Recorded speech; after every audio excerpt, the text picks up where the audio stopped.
Hey guys, it's Ker-Leen. Thank you for tuning back into LeMomLife. If you are a returning subscriber, thank you guys so much for tuning back in.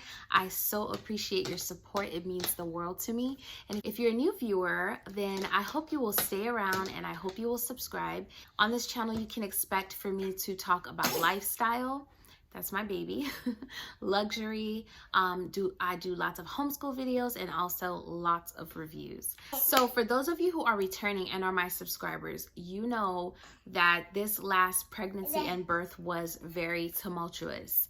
And I ended up having a 31-week preemie in the NICU for 1 month. And when he finally came home, it was like I could finally breathe.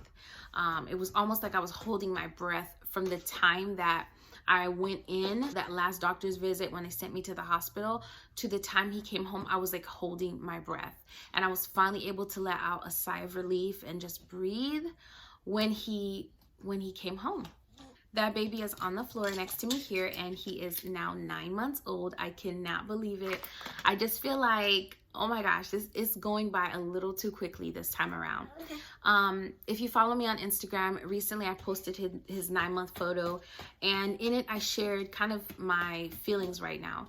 And my feelings right now is that I'm so happy he's doing amazing. He is doing above and beyond what a 31-weeker should and could be doing.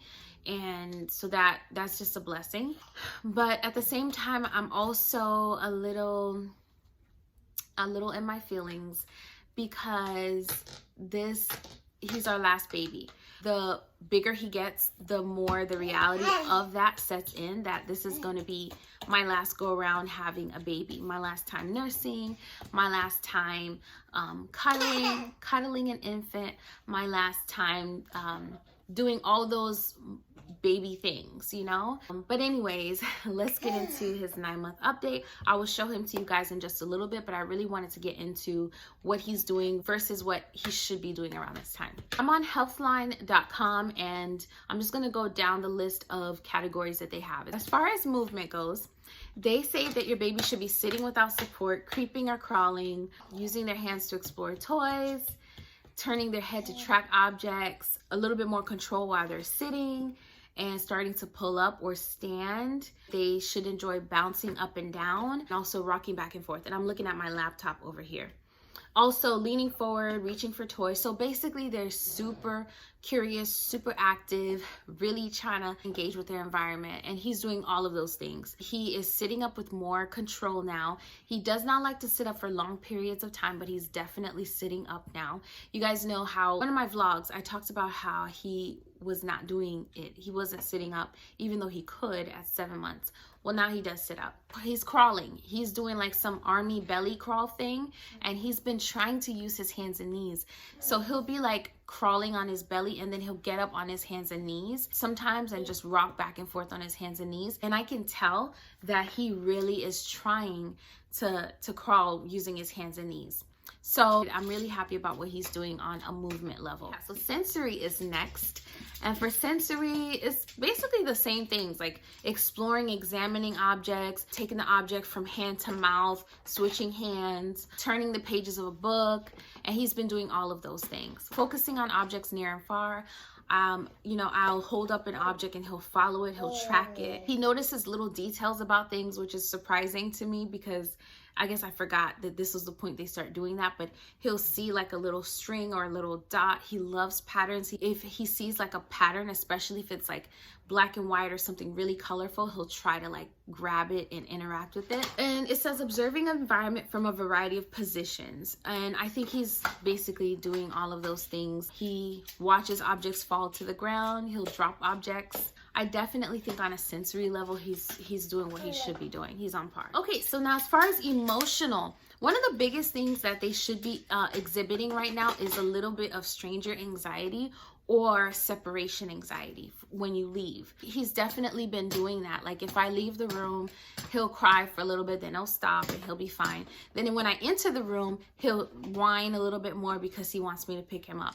What that tells me is that he's recognizing what's happening And he's also communicating because he's letting me know, hey, I need you to come pick me up. He recognizes his name. He plays with his brother and sister. He interacts with everyone. He's full on clapping now. He can clap. He's giggling when you talk to him or when he thinks something's funny. He's recognizing different things, like when at night we kind of all get together and we always sing Jesus Loves Me. And whenever we start singing that, my husband noticed that he would just start babbling, like almost like he was trying to join in, and he does it at the exact same time every time. And so he's trying to engage, he's trying to communicate, and he's also like babbling now. Different sounds are coming out of his mouth. He's using different vowels, as you can hear. So I'm really confident that, you know, he's progressing really nicely in that area.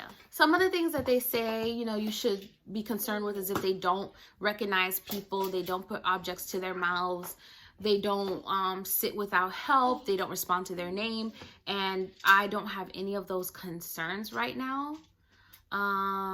Yeah. If you guys don't know this, when you have a preemie, a lot of times doctors will age adjust. If Elias were age adjusted, he would really be a 7-month-old right now. But his doctor did not want to do that because she felt like developmentally he was doing great. He kind of had his well visits a little bit different because we're trying to catch him up on his vaccines, because I wanted to space them out as much as possible. So in terms of his last visit, he did very well. The doctor was very pleased. His next visit will be when he's 10 months old. And so at that time, we'll kind of confirm a lot of these 9-month milestones. Something else I wanted to document is the fact that he is a very good eater. He eats lots of soft foods. So the ones that we've been doing are fish. So whenever I make salmon, I will break it up and he loves it. We also do eggs. I've also mixed the salmon and eggs and he's eaten that very well. But one of the things that Elias has been behind on, I talked about it in his 6-month update, is his weight. And because of that, and because of how active he is, I've introduced formula, and we've been giving him formula bottles. And it's kind of a concoction because he's still nursing. He's not nursing as much as I would like during the day because he's like a busybody. He will not stay still. I literally would have to go into a room and shut everything down for him to really nurse the way he should. And even then it's a struggle. So I'm gonna have to really start back pumping hardcore again. But what we've been doing is, what I do is I offer him the breast before the bottle. Then after he's done nursing, I will give him a bottle with formula, and we mix it with yogurt and his vitamin. He gets his vitamin once a day in that bottle. I will then mix it with either almond milk or oat milk. The brand that I've been using is Earth's Best Organic Formula. I use the low lactose version. And recently I just received a package from Influencer with the plant-based formula from Earth's Best. And so I'm really excited to try that. Hubby also just discovered that the brand of milk we use, the oat milk, they have a full fat version. So we're going to be trying to transition him from this mostly dairy to a more plant-based, but still with the fats that he needs. And then of course, like I said, I'm still nursing. He's now eating foods. He loves crackers, he loves chips, he loves eggs, he loves potatoes and fish. So he's eating a lot of really good things. I do want to introduce more vegetables, but I was a little concerned because in my opinion, I just didn't think he was ready. Because observing him swallow things, I felt like vegetables would be a little too much. So, you know, purees would be the option for veggies. In the next week here, I'm going to start pureeing vegetables. He also will do pureed fruits as well, but I'm going to start introducing pureed vegetables this coming week. Every baby is different. I've never had this issue before where like nursing is coming to a close because the baby is just like, I don't really have time for this. In the past, it's been because I got pregnant, and so I willingly and voluntarily stopped nursing. I kind of weaned them off because I knew that I would have to stop nursing. With my son, it was 15 months. With my daughter, it was 20 months. And, you know, Elias is only 9 months old, so yeah. Alrighty, so here he goes. Here's my little guy. Say hi. As you can see, he's not one bit interested because he's trying to get the toys on the floor, my laptop, He's just on the move, busy, got places to go, people to see. He's just busy now, a busybody. He's super active, super healthy, aware, alert, and he's just loving life. I want to be like Elias. I want to be like Elias. So I really hope that this update video helped you. If your baby is approaching 9 months, or if you have a 9-month-old, I hope this video was of help and inspiration to you. And also if you have a preemie baby, you know, things change, you know, things don't stay the same, and your current circumstances have nothing to do with what the future holds for you and your baby. And you know, I know that I was like super afraid when they told me they were getting ready to give me a C-section, because obviously I have a cerclage and my body was in labor somewhat. The biggest thing was that my placenta was separating from my uterus, and so his life support was at risk. So they had to remove him, but there was so many things going on. I had high blood pressure, preeclampsia. So there were so many things going on surrounding this C-section. And I just remember like thinking, I do not want him to come right now.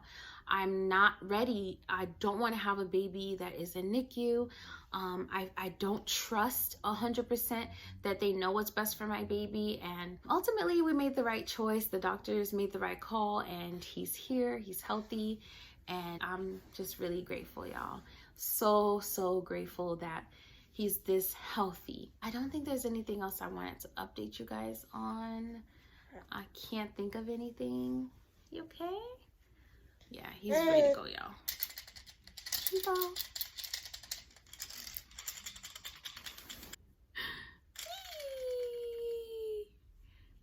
Hi.